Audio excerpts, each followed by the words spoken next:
welcome again to the next episode of You Only Go Once podcast, otherwise known as YOGO. And today we are joined by special guest Matt Rose. So Eileen, kick us off. Absolutely. So Matthew Rose is a longstanding HIV and social justice advocate. He brings more than a decade of experience in community engagement, health policy, and HIV science, focusing on health equity. He currently serves as a director at a global health communications and advocacy consulting firm, supporting clients across some of the world's most dynamic regions to enable policy innovations, mobilize resources, and build political will, engaging global and local audiences to drive change. Mr. Rose previously served as the Director of U.S. Policy and Advocacy at Health GAP, an international advocacy organization dedicated to ensuring that all people living with HIV have access to life-saving medicines, that there is sufficient funding to ensure access, and that treatment programs deliver quality care's lead on U.S. government policy, focusing on U.S. global AIDS programs, access to essential medicines, and rights-based approaches to end the AIDS pandemic.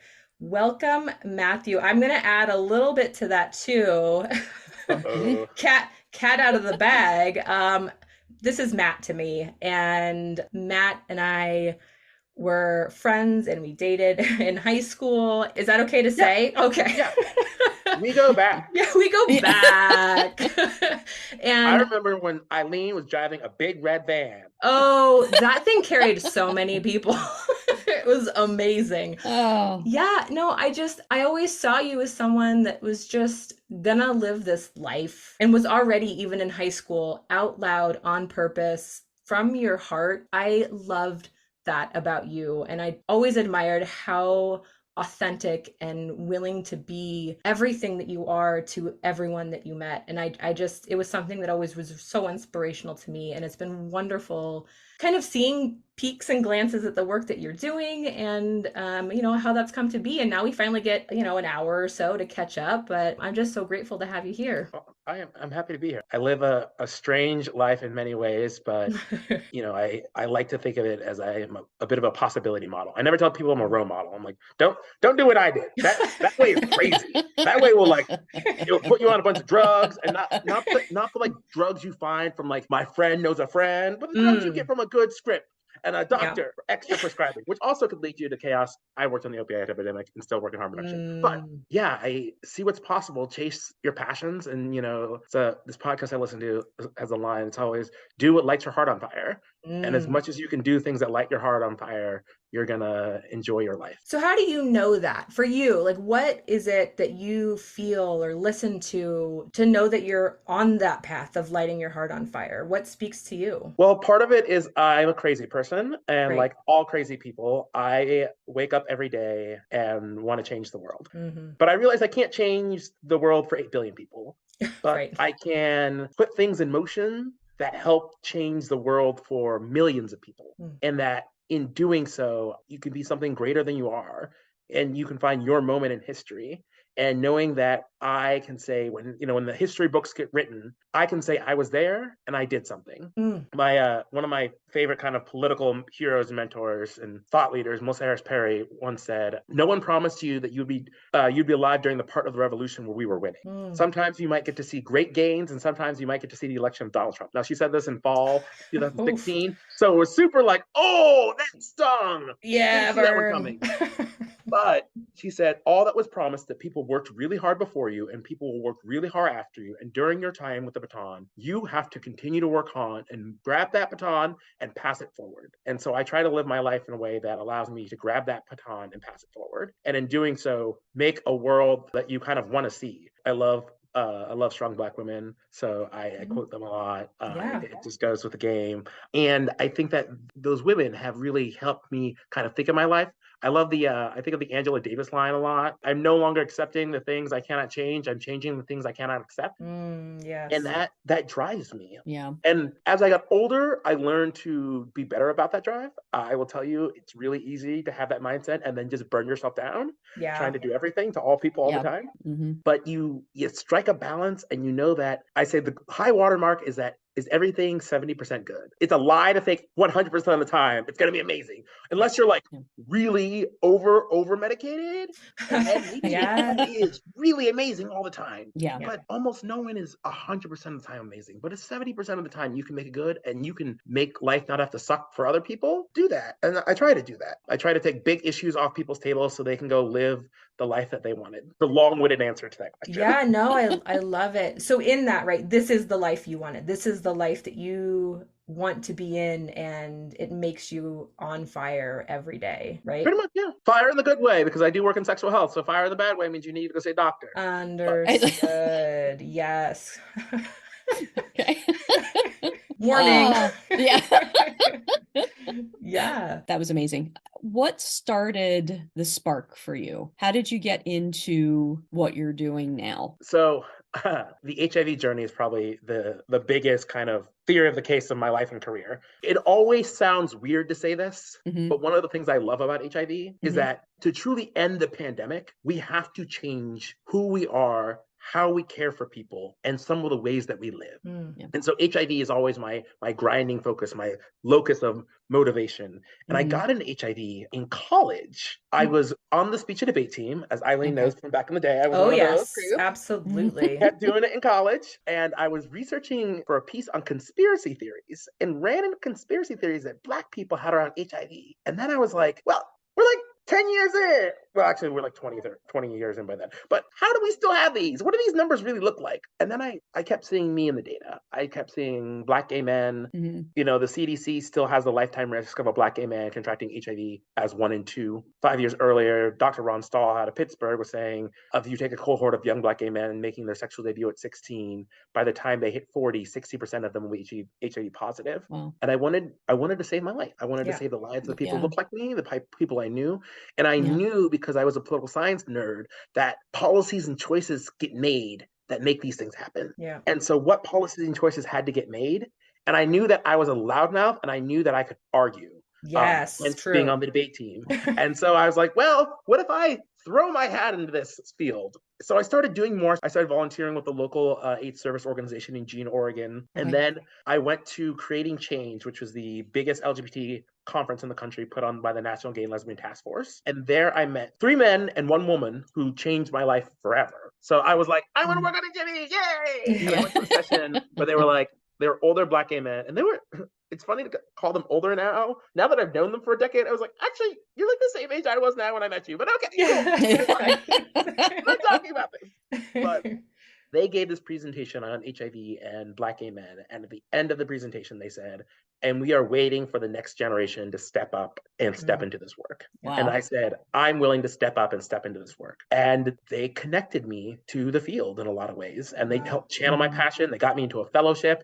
And then at that same conference, I met this amazing woman named Rebecca Fox, who was talking about the importance of LGBT health policy. And she's like, I love everything you do. You're so great. I don't have a job for you right now, but let's stay in touch, because I think you need to come to Washington. Okay. So fast forward 2 months, Rebecca emails me and says, I have a job. You can do policy work, but the primary role isn't policy. And I said, what's the job? She goes, I need someone to do finance and development for me at my small nonprofit. And I was like, okay. Now, mind you, to be fair, I had been the chief financial officer for student government at the University of Oregon, which means I gave fiscal policy advice on $12 million of student dollars. And I had also been on the Oregon Tuition Working Group, where I gave advice on the entire setting tuition policy for the entire Oregon university system. So I knew numbers, and I knew math. When you add dollar signs to it, math becomes much more interesting to me. Much more easy for me to get into. So Rebecca brought me on, and people just kept feeding my interest. And I had the fellowship, I had Rebecca, and I had these 3 Black gay men who believed in me, and they helped channel and shape me. And everyone kept saying, oh my God, you're so smart. Oh my God, didn't expect that of you. Oh my God, you have great analysis. And then people just kept opening doors, and I kept foolishly saying yes and walking through. And then, a career is born. Yeah. I mean, to me, that's not surprising at all. I saw your greatness, and I'm so excited to just see it all coming true. I was an early true believer. Oh, I totally, absolutely. So what is fascinating is, you talk about the baton, and that was definitely the baton being passed down to you, right? In this work. And it's so amazing seeing different areas that do that. And one of the work, Cheryl and I lead some women women's leadership groups and support and encourage and develop women in becoming future leaders. And the people that actually reach back down can make such a huge impact and huge difference in the lives 100%. Of others, right? And you have to build a pipeline. Yep. And it's so wild. We wonder why our world is so sexist. I'm like, because white men for the longest time have built this great pipeline of like tapping the next one on the shoulder. Yeah. And even if they're only mediocre, they still tap them on the shoulder and they like drag them through. Yep. And the rest of us are like, I had to go through my battle scars. I crawled over broken glass. I got here. And we're like, we could have just left the door open for the next girl. Right. Yeah. Are you, now that you're not old for sure, but now that you're older, are you starting to look at that next generation? I do. And I think about it a lot. I actively mentor 3 young men who are either in health or were in health and are now. One has decided that he's in banking now. I didn't have questions. I just for his work. But it's good for the structural reasons. But I make sure I always have a cohort of mentees, and then I try to be there as a approachable person who gives advice to younger people, because I know it was so important for me to get advice and for people to answer my questions, that I want to make sure that I can do that for others. On your path, what was one of the biggest impacts that sort of changed the way you saw things in the world? It sounds like there were so many different opportunities to learn and grow, and you said yes. You kept saying yes to all the things. It's kind of like Pete Buttigieg and Liz Smith when she got all that media. You just said yes to everything. I don't think you should say yes to everything, because that is exhausting. Yeah. But be intentional about your yeses and the direction, a direction. And it doesn't have to be your forever direction. Yeah. But at least be making like active steps to move towards things. Saying yes to Rebecca and picking up from Oregon and moving across the country to work for a small nonprofit, who then got dropped in the middle of healthcare reform on the Hill and was like, well, guess all of you are now lobbyists, because there's only 4 of us. So we're all going to be working on this ACA fight. Wow. And we worked real hard and we got a piece of the law that stayed in. The House version was better. Not always, but it usually is. Yeah. But we then had to figure out a new strategy for the Senate side, and that strategy worked. And, we got to do our big thing, which is data collection. Everybody loves data. I mean, I do actually. So she really does. I majored in math. Really, really does. So yeah. See, you're like, oh, you have more numbers for me? Tell me more about that. Tell me more. Can you put those on a graph for me too? Yes. That was an amazing moment. While there, I met a number of other young Black gay men who work in HIV. Actually, I think we all still work in HIV. Yeah, we do. We just work at different things. But we realized that we kept being the young voices called upon in all the meetings for all the things, so policy and programming. And we were like, we're tired of this. And so we created the Young Black Gay Men's Leadership Initiative and helped foster multiple cohorts of young Black gay men, made a conference for them to come through, did some leadership development for them at this, and moved the cohort through every year. Watching some of those kids grow up and run programs now, run agencies, start their own conferences, and really fill into the movement has always been a reward. Every time there's a funding cycle and we get a little bit of money, and knowing that I was in those rooms and made that money happen, it's always a great feeling. Yeah. So, okay, quickly then, just to, nudge it up a little bit. What is it still does it still exist? And Private CLI does not. Oh, okay. It kind of ran its course in some ways, but it was a good 5 years of a 5-year run. We were in charge of the first 3 years, and then we kind of, as all founders have to do, you've got to let go of the reins and see if it's enough to sustain. And it had some structural things that made it hard to sustain, but it still put a lot of people in a lot of places. And you can still see the effects of the people who went through those trainings and programming to this day. Absolutely. Wow. Yeah. I just want to make sure if there's stuff out there for people or resources that we're able to share some of that stuff too. So yeah, that would be wonderful. You've talked a lot about US policy and advocacy. What was the moment that it went from domestic to global for you? So as long as you work in HIV, and if you work in HIV long enough, you remember the United States is part of the world and that viruses don't care about borders. Despite what we seem to think that we can do, viruses definitely don't care about borders. They're like, what is this arbitrary line? And so I did domestic HIV work forever. And then, but I was on the research side as well. And the research side, almost all of our big clinical trials happen in sub-Saharan Africa because it's just easier to run trials and accrue data points there. Okay. And so I always had an idea and had a connection to some of the global work. And then it was really when I left NMAC and went to HealthGap that I was like, well, there's not really a spot for me left in the domestic space at the moment. I guess I'll go global and just like talk to everyone and remind people that there are some global things we need to work on. And now I get to think about the big global of what do health systems look like everywhere and what can we be borrowing for the United States. It's really sad. Like I work on Universal Health Coverage Day every year, and look at all these universal coverage systems. Oh gosh, Wish we had that. That would have been cute. Oh, can we do like simple things? Can we reduce maternal mortality in our country? Like just the little things. Just small things. Can we give paid family leave? What? Yeah. Yep. So I'll be honest, when you say that too, like the cynic in me comes out, and there's the like, the bureaucracy and all the things, and it's not possible. And who hasn't felt that at some point in the past at least 4 years? Right. Now that you've been in it and you've been doing that work, what kind of hope can you give to some folks? Yeah. You can find hope in the most unlikely places. We were not aware of the fact that Donald Trump, well, we were aware like 2 days before that he was going to announce in his State of the Union that he was going to end the domestic HIV epidemic. Okay. And then we were meeting with the Trump administration all the time to get stuff out of them and do this. And it was the most like, okay, well, I guess you have money in your budget because you slashed and burned everywhere else, but we'll take what we can get. Okay. Yeah. And, interesting. When I became a bit of a Republican whisperer in my Hill advocacy days, and still to this day, I'm very good at wooing conservatives to embrace bigger health programs and universal things.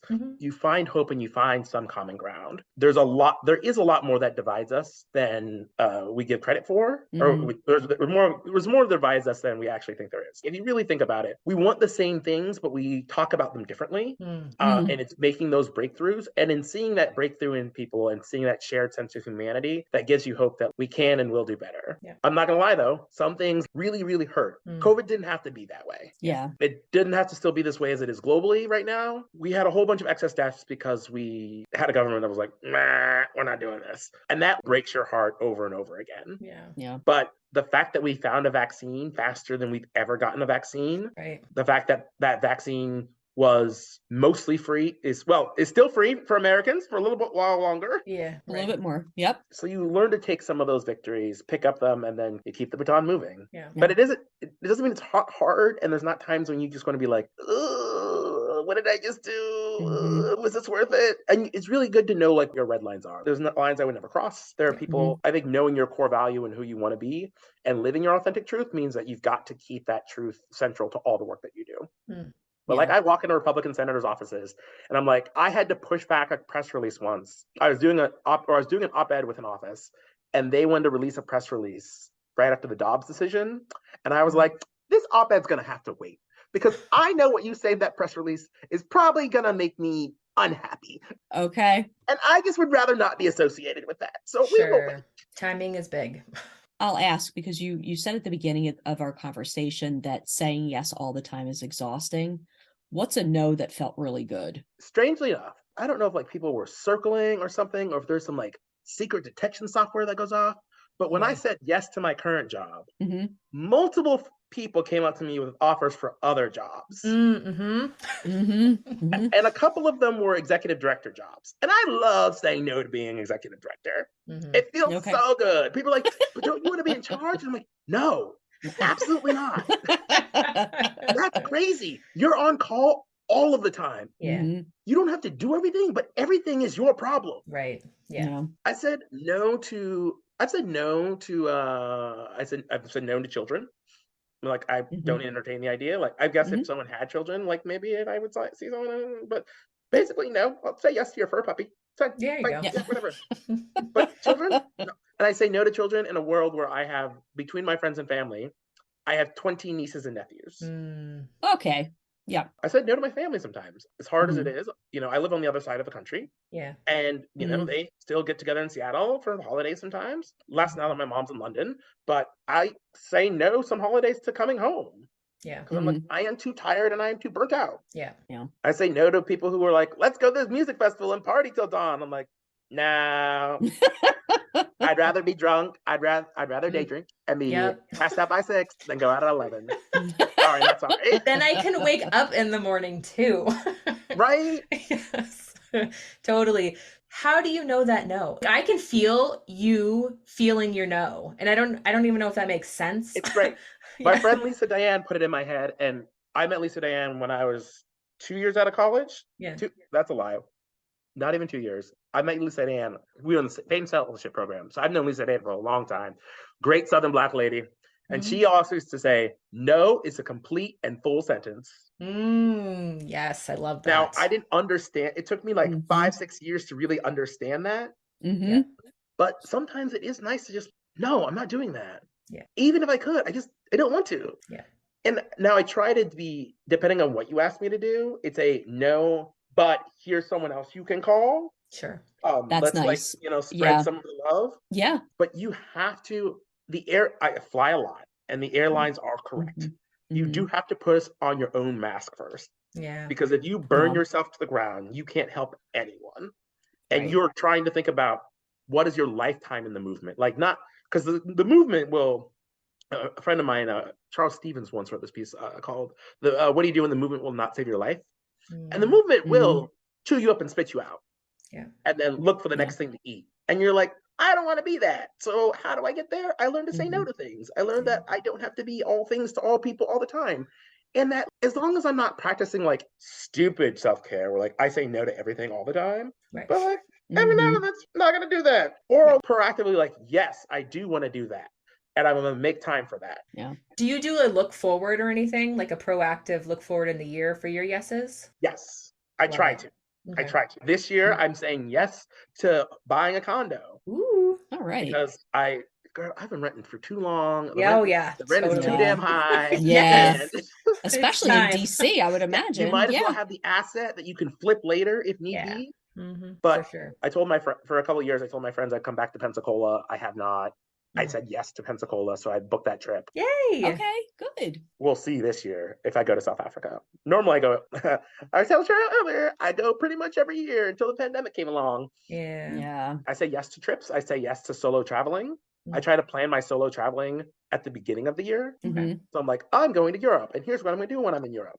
Every now and then, do a spontaneous trip on the East Coast because those are super easy. Like, I'm going to go to Atlanta for a weekend because I have the passcode to my friend's house, and so I can just take over the guest room. There you go. Yep.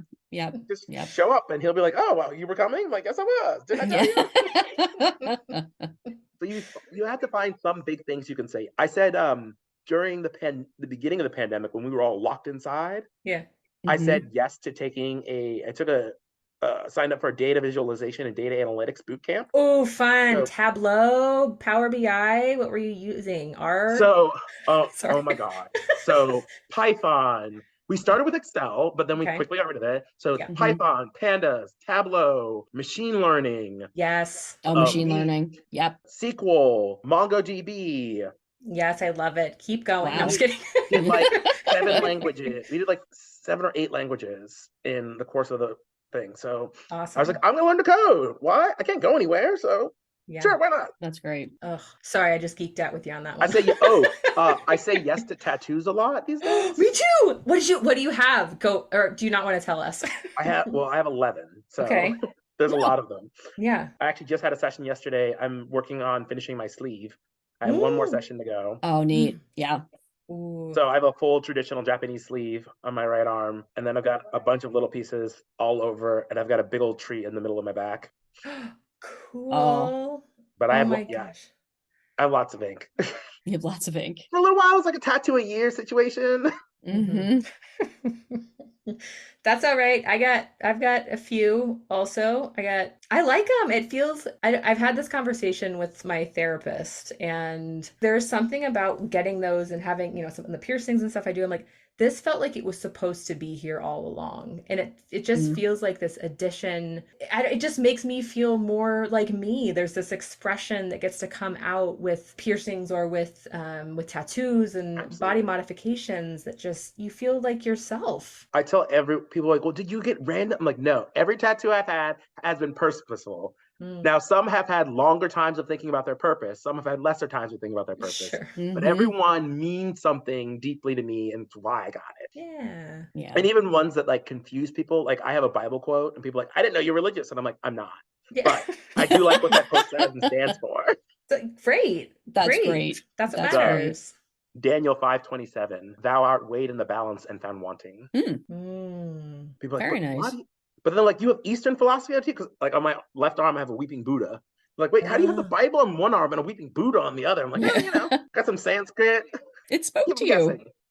Oh my goodness. I feel like that's the beauty of it too, though, is I don't know, I super not specifically religious, even though, I mean, the listeners already know, but I'm an ordained minister through the life. Me too. Like, yes. You had to marry some people? Not yet, but I do have a press pass now through it also, which is pretty sweet. So it came with it. Yeah. No, I just, as soon as some of the decisions came down recently, I wanted people to have the ability to get married that might not otherwise. And I wanted to be supportive of that and be accessible for anyone. But yeah, so I don't have any specific, I'm ordained and so are you, Matt. And I don't have any specific, but that's what's so beautiful, right? It's like, if there are things that speak to you, like, why can't different truths mean something deeply to you? I'm going to break some news on your podcast. Oh boy. Okay. All right. I've been holding back and waiting to share. So I've been very cryptic about this whole tattoo process. Okay. So I've not posted really anywhere like a full color, well-lit version of this tattoo. Oh my gosh. Okay. But what I continuously do is I post a picture of my tattoo studio on the outside and say, going in for another day of therapy. Nice. Therapy. When I finish next month for my artistings, we'll have the last session. We had another 2 hours to do. Yeah. I'm going to post a panoramic view of the tattoo with this line from a TV show, because I watch a lot of TV still. Yeah. It says, our bodies are the maps of our lives and tattoos are the scars we choose. Oh, that's a good one. Oh, so you heard it here first, y'all. Yeah. All right. Can't wait. Oh my goodness. I definitely need to see that. Are we allowed to see it? Can I see it? Can I see your I'm trying to think if there's a Sorry. Yeah. You brought it up. It'll be somewhat hard to see because you have some. Oh, you got the plus up and you disappeared. Okay. Oh, wow. That's gonna look great. Yeah. I mean, it looks great now, but that's gonna be amazing. You people can see the real me. I mainly keep the virtual background for work. Totally for listeners, we're trying to figure out Zoom and how backgrounds work. So here we go. Okay. There it is. Yes. Oh man, it looks so good. It's gonna look great. That's awesome. You'll have to follow along and look at this. Oh my gosh, sorry. I can't describe it because it's a secret. Wow. Yeah, that's gonna look amazing. You know what? I applaud your dedication to especially that underarm part, because I think that's gonna hurt. Oh, there are spots on my arm that I did not know were painful. Oh, you can see the other tattoo. Oh yeah, look at that. All right. Cool. All the front ones. Okay. That's the weeping Buddha over there. That's the weekend. Okay. Mm-hmm. Okay. Nice. But yeah, so I have the big tattoo project that started last year that I said yes to, and I then planned, and now 6 months later we will finally finish. Yeah, that's amazing. Boy, that's gonna look fantastic. We're gonna have to talk about this eventually, Matt, because I would love to get a sleeve eventually. Oh my god! I only intended on getting a half sleeve.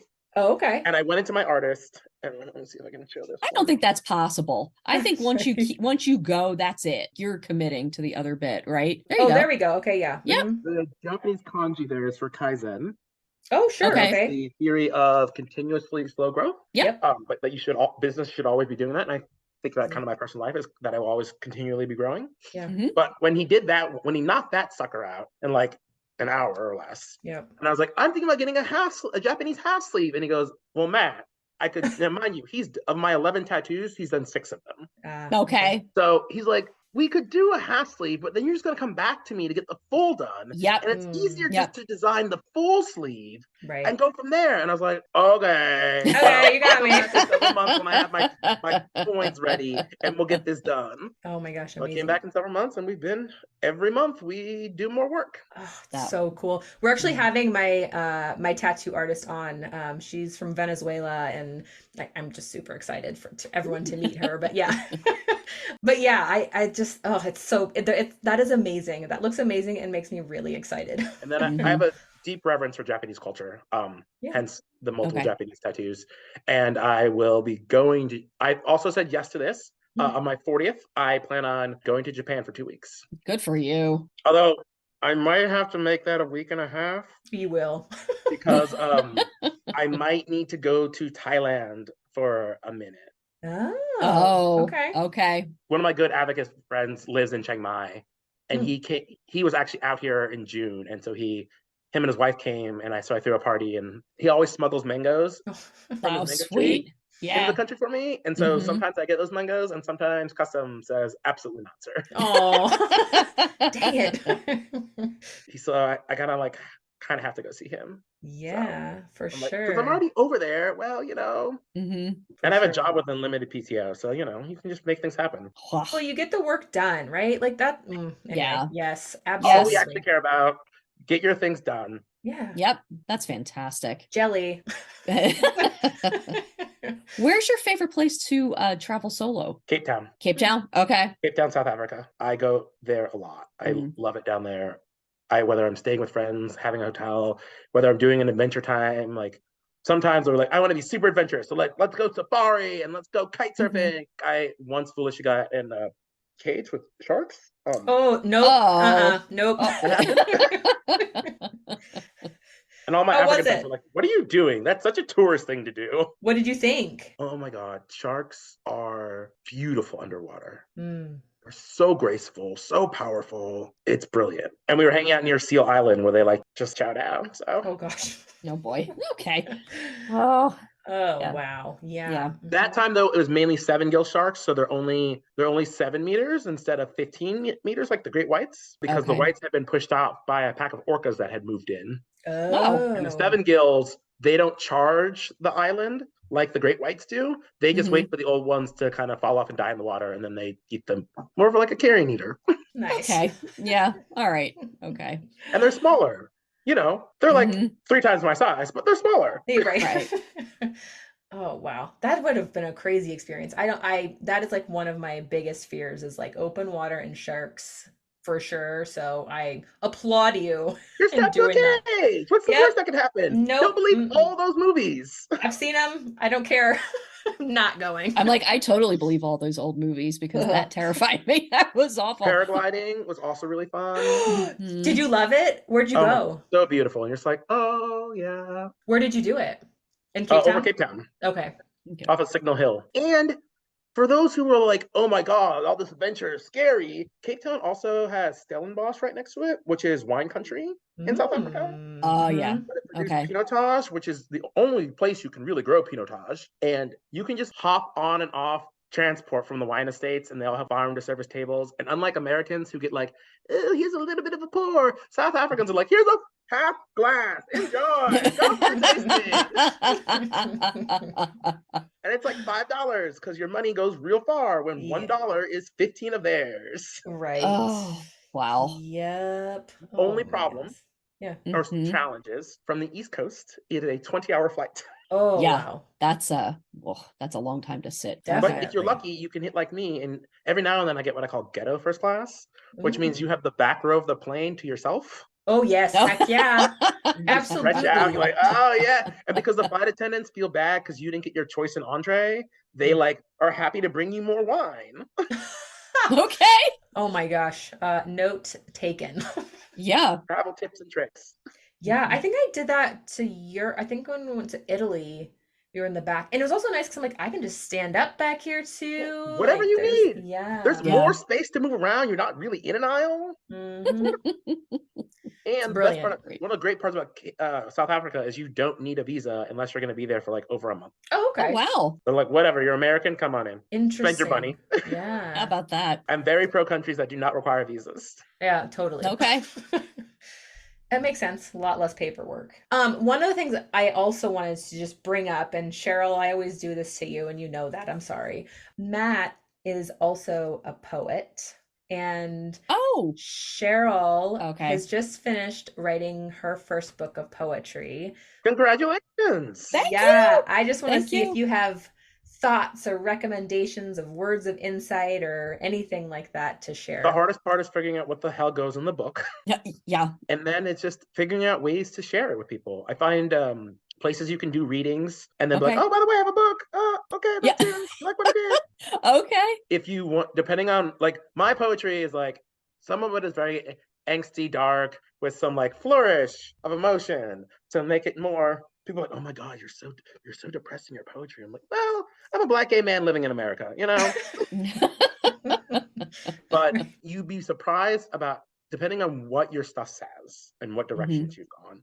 Hmm. Schools actually a lot of English teachers like local poets to come. If you want, Oh, like, hey, if you're a teacher and like, you're doing your own poetry? I'm a local poet. I'd be happy to come in and here's some of my work. You want to come and read? wow. I haven't even thought about that. Thank you for sharing And that. Yeah. libraries too, because libraries are always looking for people to fill time. That's a good, well, I could throw a stone and hit a library in our area. So that's phenomenal. Okay. Thank you so much. That was really nice. That was great. I'm just so excited for Cheryl, and I'm gonna be hoorahing you forever and Yeah. ever until this thing comes Yeah. out, and then some. So, Yeah. And This was pick cover me. art you love. I do. So I'm working with a student artist and she's been amazing. So we interviewed my former art teacher from high school and she's now in Eastern or no, blah, geography is not my thing. Western Pennsylvania and she teaches like forensic art and also illustration and sculpture and all sorts of things. Her whole life story is just amazing. Like she just travels all over the place, but I reached out to her because I am not a great artist because somebody suggested just draw your own and I was like okay, and I bought the like the computer screen that you could draw on and stuff Oh like yeah, that. you're like, Yeah, yes, it's I totally what can I was do thinking. this, right? And I was like, that is wow, that's really awful. So I went to her and I said, please help. And she said, well, she said, I have students. And I said, great, let's go do this. So we kind of have like a pseudo internship. And how I explained what I wanted the art to be was like part Shel Silverstein, part Tim Burton, part her own. Mhm. Like she does a lot of line drawing. Yeah. And so Eileen's seen some of it and it's Mhm. just, I'm so excited. And she just finished the cover and I'm like, okay, now I'm happy because it's real. Like when you see the pictures that I mean, you know, Because you're right? like, I'm gonna put my name here, a title here, Yes. and someone's gonna give me a mock-up, and I'm gonna say, go to Right. print. Yeah, just go now. Yeah. So I think that the hardest part of this has been waiting because once you get the words down, you're like, Yeah. somebody read this. And it's like, no, that you're not done yet. No, All yeah, right, fine. So yeah. like I did all that. I made a journey for you to go through. I was very intentional. I selected, I edited carefully, and I've Yeah. done all of this, and I still have to put it in a package for you. And like, Right. Right. oh, and Yeah. do plan yourself a book launch. Mhm. Okay. Okay. Even if it's like, I found a coffee shop and I'm gonna rent a corner and do a launch, but do a book launch. Why not? Okay. I'll sign up for that. Okay. Because it can be So fun to be like, let's yeah. have my friends like come. Like, I just want to throw. Basically, I want to throw a party, and I want my friends to like see what I've done, and also to say like, I got through all of this. Yeah. Yeah. Yeah. And that would be lovely too, because my friends, I mean, Eileen, and so many others, friends, family have really helped me through last year. Last year was hard. My mother passed away from pancreatic cancer. It just really hit our family hard. And as you can imagine, I mean, losing somebody significant like that is hard. And I didn't know what to do with it. So I just started writing. And who knew? Poetry was never in the realm, and out it came. And hopefully somebody can feel less alone with those words. And I'm sure you feel that way too, right? With your poetry, is that you get it out there, but it's not just for you, it's for other people and that connection. Throw it out for consumption. Yep. And if it touches one life, it's done all it's supposed to do. Exactly. In Small World, Eileen, you remember my youngest sister, Madison? Yes, I do. I was going to ask you how she's doing, but she's defending her dissertation next Friday. Oh. cancer biology with a focus on pancreatic cancer. Oh, no Oh kidding. my Well, gosh. Small worlds. well, I will cheer her on because we need that one nipped in the bud. It's been, They're looking for more drug markers. Mm, my goodness. Like, yeah, wow. she's gonna be a doctor. That's Oh my goodness. amazing. Medicine. That's oh, we were buddies. Totally. Oh my gosh, that how is that? I'm sorry. It Right. just blows my mind that we're all this old and doing things. Mhm. Jeez. Okay. You have to adult and stuff. Ugh, yeah. Awful. Oh goodness. Yeah, that still doesn't ring correct in my head. No, I'm still looking at the next pillow fort. That's really what I want. Sometimes that's amazing. I mean, Yeah, it is. you need things. Oh, yes. Is that We love have a sack? giant beanbag at our house. Okay. Awesome. I'm just like, I don't want to adult today. I'm just gonna lay on the beanbag and watch TV. Yeah. Yep. My kids have been asking for a beanbag and I need to get one. So, do you have Get was one for that a great yourself, one? and then be like, I guess you can use it when I'm not. Okay. Mhm. I do. My only problem though is I have bad knees, so sometimes like getting out of a beanbag Yeah, can be you're a like, struggle. it's not great when I have to like roll off. And Yeah. No one someone look. plays too much volleyball. Oh. Yes, that's Oh. possible. Oh my Oh goodness. goodness. Well, I know some of the things that we have are like, advice you'd give. You've given so much advice. Ask away. I got time. What you're seeing with where you're at right now, what would you tell the next generation of, how to live on purpose whether they're in this work with you or even if they're just curious, like what would you use to inspire them to either keep going or find the purpose and passion that they have in life? One, the future is not written in stone. Mm. Mhm. You can change things. It's about intentions, and you can set your intentions, and you don't have to be locked into something forever. If you are somewhat open and work hard and do things, it happen. But find what sets your heart on fire. Find something that makes you passionate, even if your passion is not your job. Right. Like, it's okay for your passion and job to be two separate things. Yeah. That way you don't work all the time like I do. But Mhm. Yeah. find something that you look at it and can't help but smile. Yeah. You can't help but have that glow, that look of like, oh my God, I do this. I get to work on this. It's like one of my friends with curling. He's like very into it. I'm like, I don't Oh. understand, but Yeah. yes, you go throw a rock on ice. Yay, and And sweep. I was gonna say, doesn't someone brush the ice or something? Mhm. Okay. Yeah, they use But the broom. find It's like that thing for you Yeah. that Yeah. gets you excited to do it, and you can keep returning and still find joy in it. And then get a good family, and whatever family means to you. Mm. But have those chosen people in your life who can help anchor you through the good, the bad, the ugly, the funny, the ridiculous, and the absurd. And you can call and say whatever you need to say. Sometimes you miss a beat, but you get right back into it. But it's the people around us who are the best reflection of us in some ways. And so find those people, and don't be afraid to have those people not all be in the same place. Yeah. One of the beauties of my life is that I have friends in most major cities in the US, and in a 5-year cycle, I will see them. Either they'll come to my city because everybody comes to DC for something, or I'll end up in their city. And I have global friends that either come to my city or come to New York and I see them in New York, or I go visit them in their countries. Having a network that allows you to both do things with you, and sometimes it's great to like, I solo travel because I hate traveling with other people. Like, Okay. even when work travels with other people, I'm like, y'all in your own seats. I'll see you on the other side of the flight. There you But it's great to go somewhere and make new friends, make new things, and see what a reasonable yes is for you. An ex-boyfriend of mine, had been broken up for 9 months or so at the time, was like, hey, want to go to Tanzania with me? And by Tanzania, I mean Zanzibar. And I was like, sure, okay, I can do Sure. this. Yeah.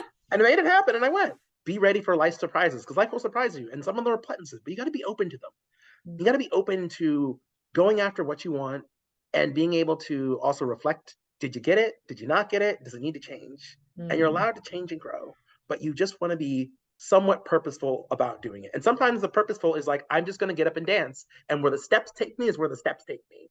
But you want that intention and that purpose of, I'm going to do something, and then gravitate to the things that make you happy. Cheryl is my family. You are one of my family. I will say that out loud right now.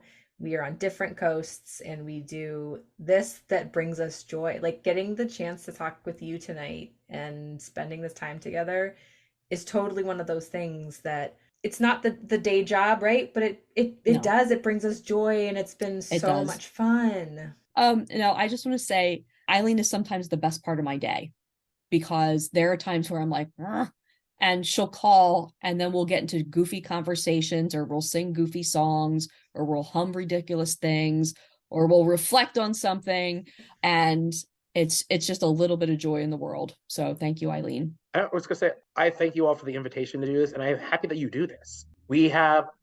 I work in communications and always think about narratives, and also in politics, we always think about narratives. But we need more narratives that talk about the good things that happen in the world, the things that people excite, the things that inspire people. Yeah, there's some bad shit, and that bad shit can weigh on you. But that doesn't mean we can't also find some good and some joy, and hearing from new people kind of get excited by the possibility. And you all bring possibilities to people each and every time you do an episode. Oh, thanks, Matt. Yeah, it's so sweet. So Matt, we often close with what's next for you. And I feel like you've done a lot of that in our conversation, but is there something, I'll backtrack. At the beginning of this, you said, just as long as we get to 70%, it's a good thing. What this year do you think is going to get you to 70% or above? I mean, getting the weight of buying a place, because oh my God, why do we make home buying be so difficult, so hard? Dear it's God. Ridiculous. It's that will get me. Painful. I will be so excited next month when I finish my tattoo, because it has been a process. Yeah. And I have learned about all new pain points on my arm that I did not think existed before. My goodness. Eileen, also advice, if you get the beauty of a half sleeve is you don't have to do the ditch, and the ditch hurts. Okay. It'll stop right before it. Got it. Gotcha. I did my hip, so hip and side, you that know was then. Great. Anything that gets close to bone just gets a little rough. Yep. Gotcha. Sure does. But that's good to know. My sister is going to Madison's dissertation defense, and we're getting to call her officially Dr. Rose. That's going to be cute and exciting. I love that. My other sister is getting married at some point in the fall. We don't know when or where yet. Okay. She wants to do a destination wedding. Oh, nice. And she's probably going to do Mexico. I am trying to get her to go to Puerto Vallarta because of all the Mexico places, it is the most gay, and I have gay friends there. There you go. Okay. So I like double dip. Yep, perfect. But I think those are the big ones. I'm excited for what happens in the new gym space. I'm a member of a cult. I work out excessively. 5 days a week. Are you a CrossFitter? I am. Yep. I knew it. Yep. It's a great workout. It is. I love my gym. They're some of my good friends. I see, you see them all the time. Yeah. I'm chair of the happy hour committee, so I'm all about happiness and fun at the gym too. Fantastic. All right. After our very brutal and punishing workouts. So we just moved to a new space in December, so I'm excited to keep exploring and seeing what we get to do in this new space environment. I'll get to see my mother next week. Always good to see my mom, especially now that she lives in London and is like US. I don't know if I come back here that often. Yeah, that's fair. So she's coming to DC to see you? No, she's going to Denver for Madison's defense. Right. The whole family is flying in for Madison's defense. You know what? I love that. Mainly because Madison doesn't want to walk at graduation. So this might be your only chance. Okay. To have a celebratory moment. Yes. Got it. That's fair. Gotcha. Totally fair. Wow. I have one more question. Sorry, I know we're about to wrap it up, but I'm actually curious now. So if you say give it 70%, what is the other 30%? The 30% is the meh that happens. Yeah. And then the sad things that happen. Yeah. Because what do they say? Like we don't appreciate light without some darkness. There are some things that we can't control. Yeah. There are some things that will come at us in ways that hit us hard. And there's sometimes that you're just like, it is what it is. Like, I'm not thrilled about it, but I'm not in the depths of despair about it. Yeah. And so it's like doing your taxes. You have to do them unless you're really rich, apparently, because then you just don't do them, and then they just don't take your money. But like it's the administrative things we have to do to like live our lives. Yeah. Like, do you love laundry? No, but do you need to do laundry? Sure. Yes. So I've had this conversation with folks too, and it's a whole big inside joke thing, but timekeeping, right? If you work in corporate America, it's like do I have to record every time I go to the bathroom? Right? Like, right. That's a 30%er. Yeah. Mm-hmm. Yep. So just you put that in there. Like it's the bucket. Like you don't think everything's going to trip the light fantastic, but you want to do things that mainly make you happy. Yeah. And you try to get as much stuff in that 70, realizing that the 30 has to exist. Yeah. And some people shrink it down.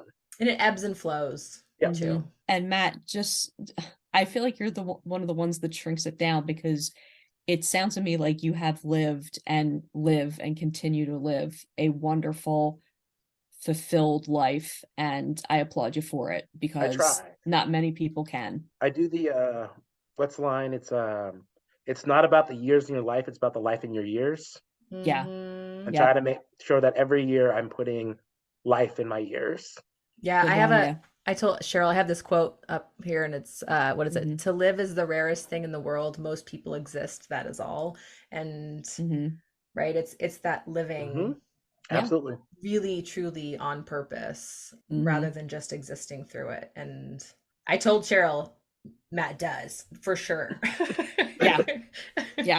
I've done some crazy things. I've hung out with U.S. senators. I've met the president. Yeah. I've met the vice president. I've met other world leaders. Tony Fauci's a friend. I live a strange life. Wow. But I love it. I do love it. You call him Tony? Yeah, and it's funny because it freaks people out all the time when I do it. They're like, you mean Dr. Fauci? I'm like, yeah, Tony. Tony, obviously. And I'll call him Tony in public too. So people are like, oh, like all the AIDS activists do it because that's just how we know him. Yeah, of course. Right. Like, it's Tony and Chris. And people are like, what? I'm like, yeah. Yeah. Yeah, it'd be weird calling him something different when you're working with them.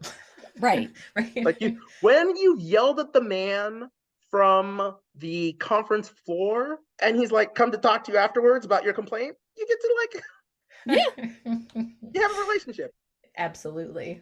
Oh my gosh. Any parting words of wisdom, just in general? I feel like you probably have something or a quote that you would want to impart on our listeners or this world, or us for that matter, if you think we need it. Who knows?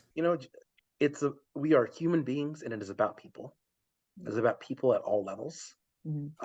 Like I said before, there is a lot more that brings us together, and our shared humanity and our ability to understand humanity is what we strive to be better at and to fight for and to make sense of.